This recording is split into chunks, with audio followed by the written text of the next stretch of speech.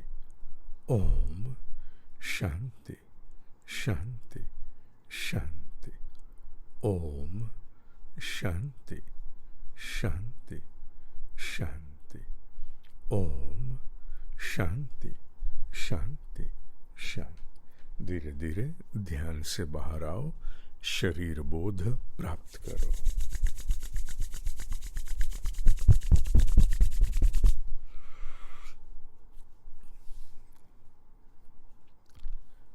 सहज नहीं होता इस ध्यान के गहराई से बाहर आना। मैंने पूर्व में कहा था थोड़ी सी देर के लिए हम जाएंगे, पर यही प्रयोग अब आने वाले समय में घंटों में जाएगा, विस्तार से जाएगा। आज केवल पूर्ण संक्षिप्त स्वरूप में इस अनुभव को हमने प्राप्त किया, पर इसे हम अपने आगे की साधनों में विस्तार देंगे, जिसे अनुभूति प्रवास और साधक टोला दोनों विशेष रूप से अनुभव करेंगे। तो आज की कक्षा में इतना ही।